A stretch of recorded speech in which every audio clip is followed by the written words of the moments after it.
Matt, platform's yours.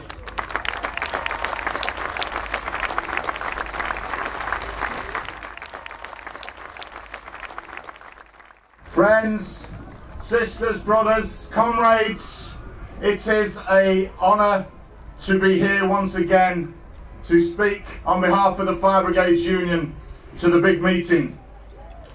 I want to add our voice to the tributes to Davy Hopper, a true working class hero who is very much missed across our movement.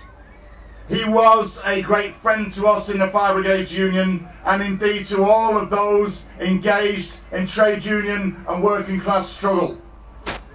He was also a unique master of the English language, and particularly that part of it which originated in Old Anglo-Saxon. And we know that Davy and Davy Guy before him would want this wonderful working class labour movement festival to continue and go from strength to strength, and I know that with your commitment it will do so. Now I'm here today to speak specifically about the terrible fire at Grenfell Tower, and I know the thoughts of all of you will be with all those affected, particularly those who lost family and friends on that awful night. I know that like millions around the country, you will be full of praise for those who responded to the calls for help through 999 calls that night. Those in the London Fire Brigade, the ambulance service, police officers who shielded firefighters entering the building from falling and burning debris, the council workers who tried to pick up the pieces afterwards, our remarkable hospital staff in our National Health Circuit. We know also that in the aftermath of this there was a remarkable community response, a huge effort organised by people on the ground to look after those affected, even while those in authority at local and national level utterly failed to do so.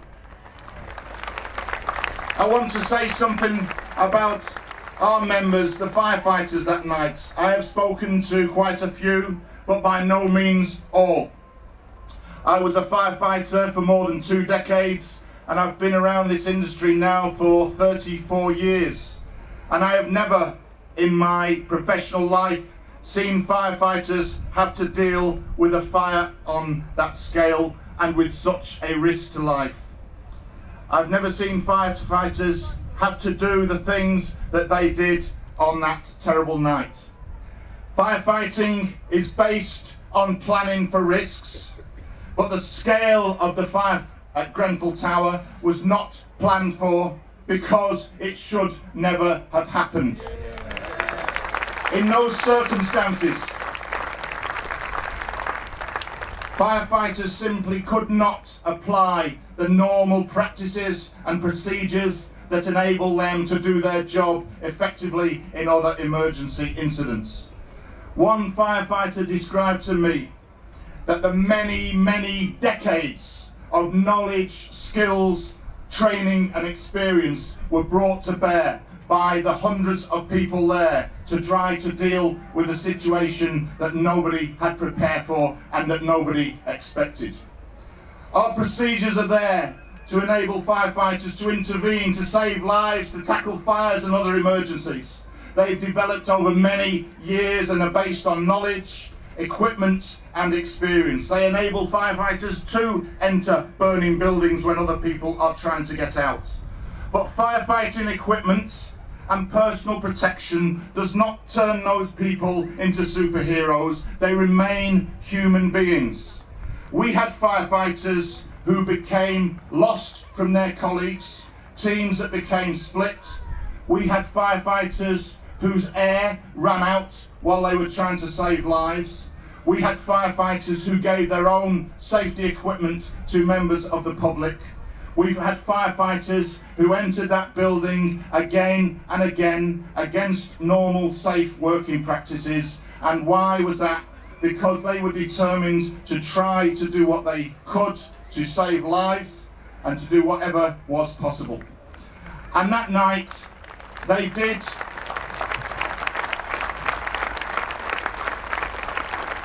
They did consciously and deliberately risk their own lives in order to save others.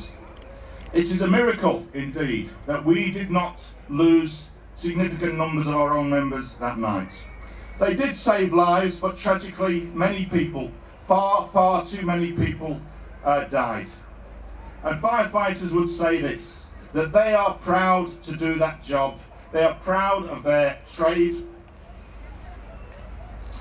It means that they will go into buildings like that, knowing not what they might find, but relying on their skills, their knowledge, their training, and above all their teamwork in order to do that service for the public.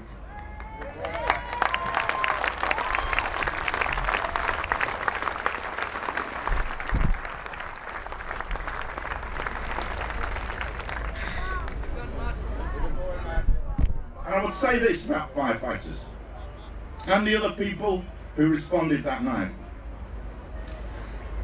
They're also workers, and they're also, by the way, members of a trade union. And almost to a man and a woman, the people going into that building were members of the Fire Brigades Union. So the next time the press turn on us, take a moment and look at the pictures of those firefighters queuing up in their breathing apparatus to enter that inferno, and remind them that's what trade unionists look like.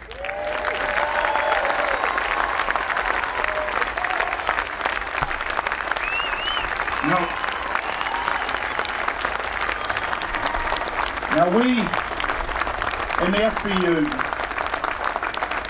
stand in solidarity with the victims of this appalling and horrifying event. We demand a full and accountable and open inquiry where the victims and those who attempted their rescue are at the heart of that process.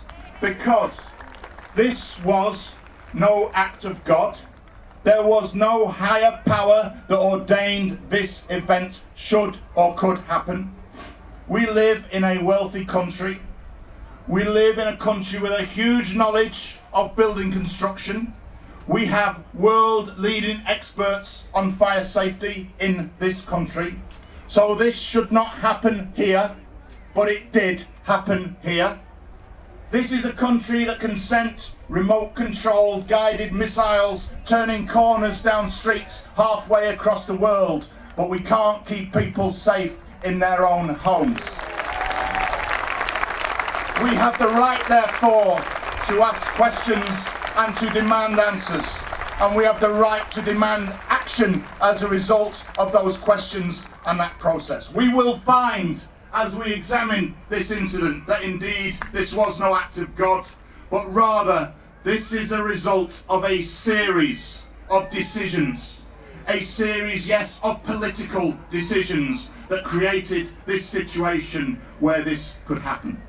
When there is a concerted attack over many years on council housing, when local authority building control is decimated and privatised, when fire safety inspecting officers in the fire service are reduced by more than half, so that fire inspections are also reduced to that degree, when public fire research is virtually eliminated in this country, when the government launches attack after attack on so-called red tape, when a Prime Minister describes health and safety as a monster that must be slain, when local authority budgets are cut to pieces, when the fire and rescue service is devastated by cuts, when a former Mayor of London, Boris Johnson, can say to someone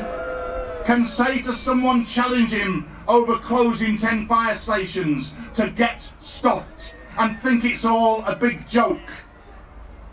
when all national standards in our fire and rescue service have been abolished, when the views of frontline workers in housing departments or firefighters are regularly dismissed as special interests, when all these things happen over the years, then you create the environment when this terrible, terrible tragedy can happen.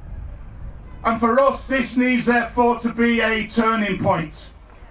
And the best tribute that we can pay to those who lost their lives is to fight for justice and fight for a major change in direction to ensure that this never happens again. And that means ending the attack, the relentless attack on public safety, ending the attack on public services. That means ending the long-term attack on public housing. So when they ask, is this a direct result of austerity? I say it's somewhat more complex than that, but it is a result of 3 decades of political assault on the public sector and public services, and on those who deliver them. It's the result of 3 decades of telling us that the market is supreme and we should run our public services as well as though we were running a supermarket. And far from being a solution, those ideas and that system help create this mess. They are wrecking our public services, just like in 2007, 2008, they wrecked the world economy. And instead of their approach, we look to the founding principles of this movement that we can see reflected on the beautiful and magnificent banners that lead us in to the big meeting today. The people who built our movement, the people who built the trade unions, carried in their hearts and in their heads the idea of a better way of doing things that puts people before profit, that is based on human solidarity, not the narrow interests of a tiny minority. It was called socialism. We need to discuss that today and organise for it tomorrow. Solidarity forever.